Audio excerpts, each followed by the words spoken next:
Hello and welcome to a brand new episode of Premier Perspective. Today we are here to talk about the Champions League final, the very disappointing Champions League final for us as we're City fans, but in terms of the game, definitely a good one. At least I think so. Yeah, I really enjoyed the game personally. Even though City, we'll get to it later, the issues. But as for the game itself, I thought it was really entertaining. I thought both teams, nobody sat back waiting. Both teams went all out. Um, Chelsea. I think Chelsea played one of their best games of the season. Chelsea most definitely deserved 100%. to win the game the way they played. Um, That's what makes City, it even more upsetting. yeah, Is that no, they, they actually deserve to win the game. Like it would yeah, have been a different story if I felt like City played better and then we lost. Then it's just like but we annoying. tried, But but like, yeah, now it's but just no, yeah. no. Chelsea was 100% the better team. They set up better. They were better on the ball defensively as well. They Yeah, had they no definitely were they the had better team. no defensive slip ups throughout the game, while City had a couple. And you know, at the end of the day, it cost City the. I think we just go into it now already. Yeah, go ahead. Pep Guardiola and the lineup that he put out. Um, we talked before the game about the lineup that we wanted to see. And we also talked about the Chelsea lineup that would probably go out. And that I think the only difference in our lineups was Havertz was in for Pulisic. And Yeah, look how that worked look how out. that came out. Yep.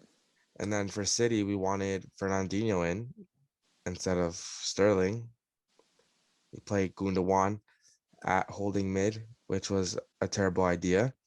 I saw a stat that this was our 60th game of the season. And in all 59 other games, either Fernandinho or Rodri played. The Right. first So time that neither of them played, and we lost our most important game of the season because of it. And I think that's what it means for Pep. He got it wrong, and Tuchel got it right. So a lot of props to Chelsea because this was a much deserved one for them. yeah, and as for the lineups and Pep, I mean, first of all, no matter what the lineup is and what it entails, taking out or putting in, you sure change some things. But if you, think about it. We made it to the FA Cup semis. Also lost against Chelsea, but we played like a rotated squad. We won the Prem. We won the EFL Cup, Mm, and we've played. It's not like we just scrapped our way there. We've played like exceptional this season.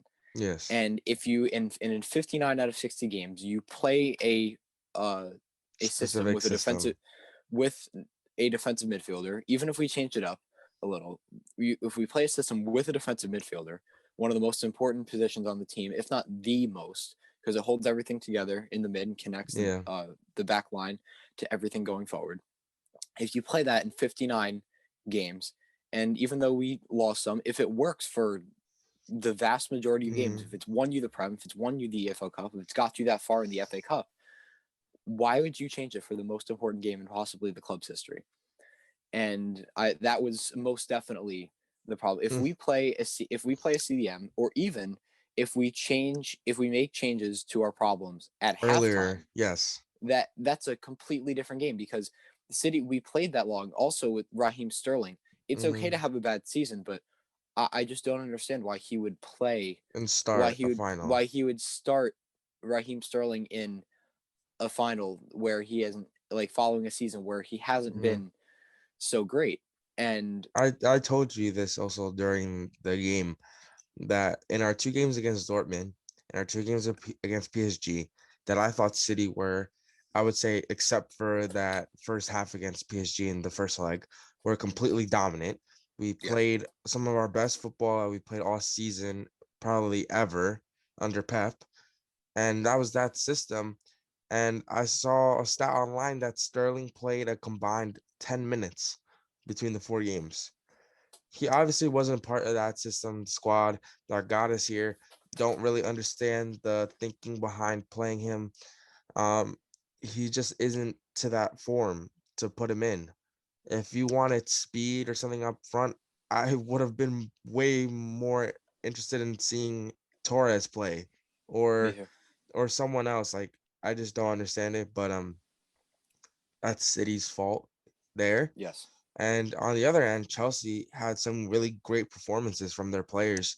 Um, Before I talk about who I thought the man of the match was, two performances that definitely stood out for me were Reece James on the wing Yes, I back. agree. I thought that he was great, showing why he's one of the best fullbacks in the league. There was no stopping. There's no going past him in the game. Another player, Rudiger, I thought he had a great game Rudiger did defensively. have a great He game had that huge block against Foden, which was on Foden. that Yeah, was that's going a. in. That's a Oh yeah, no that ball doubt. is going in. There's no chance keeper saving that. Yeah, Rudiger saves Chelsea there. Um, and then, but my man of the match, we said only this in one our man. It has to video. be. It We has said to this be. in our video beforehand that he is the best center defensive man in the world, and he showed it once again. N'Golo Kante is absolutely ridiculous to watch. Um, the way that he runs around and dominates. He's 5'5" and then won the most aerial battles throughout the game.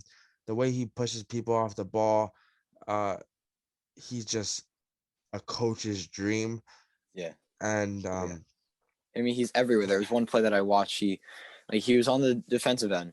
mhm, So Chelsea are able to defend, and Chelsea's defense throughout this whole game was absolutely insane. I mean, yeah, one to shut out City, and just two to play like that. I mean, it mhm, was it was crazy. Like defensively, they're so structured, they're so disciplined, and that's why. I mean, they've only let up, I think it was 4 goals throughout their whole UCL campaign. But they won the ball back, and they went forward, and at that point you just expect to see your forwards mhm, up there, and even maybe your wing backs. But Conte was right up there in the mix, like he was up yeah. there, possibly He in a position drives to the get a ball shot if you, if yeah, that ball comes to him. And mhm, so as soon as he lets go of that ball, he's out doing some other job. And mhm, in the air, there was that one, and there he was over one of City's defenders and Gabriel Jesus, and Conte got over him and got the header, and thankfully it didn't go in. But I mean, he's always working on and off the ball. He's definitely Chelsea's core. Chelsea would not be the same team without him. Any no, team would not be the same team without N'Golo Conte, yeah, and he's just a huge trouble to whoever he mhm, comes up against, because so disciplined, really keeps that back line in check alongside really experienced and disciplined players like Tony Rudiger and Thiago Silva, who was unfortunately subbed off in the first half. mhm, Um, but yeah, he really holds up that defensive structure, and that goes to show the defensive mid was what we were missing in that, yeah. and Conte was able to do it, and we didn't have the chance to do it And if because anything, we didn't play a CDM. yeah, and if anything, no CDM even helped Conte, Oh made yeah, his job easier. oh yeah, for sure, If you look because at he the has so much space. difference, I'm gonna look what minute it was, but if you look at the difference between when Fernandinho came on, Fernandinho came on in the 64th minute, and immediately, Manchester City was playing better. The game completely opened up for They City. completely opened up. Chelsea sat back even more because then they were, cautious. They had that chance with Pulisic, obviously off the counter, that he should have scored but didn't. And there were just more chances for City. I just expected more from City in this game, but it didn't happen. And there's nothing really to do now. Hopefully, they're able to bounce back in the next season. But a lot of props to Chelsea and a lot of props to Tuchel, who took this team that was playing super bang average under Lampard and Mhm. brought them to be Champions League winners. Definitely, But yeah, totally agree. that pretty much wraps it up. We want to do a quick little video on the game, uh, our thoughts on it. Really interesting to see, um, how the game went, considering, City were favorites, but I knew Chelsea were always going to give a big fight no matter what, Yeah, for sure. Once again, I want to say thank you to anyone who's shown support on the channel. Right now, we're in this weird period where the season just finished, but the Euros haven't started yet. There's a quick international break. We might do something on it. We might preview, um, some squads for the Euros or for Copa America and give our predictions for that. Those videos will be out definitely soon. And yeah, once again, I want to say thank you, and we'll see you guys soon.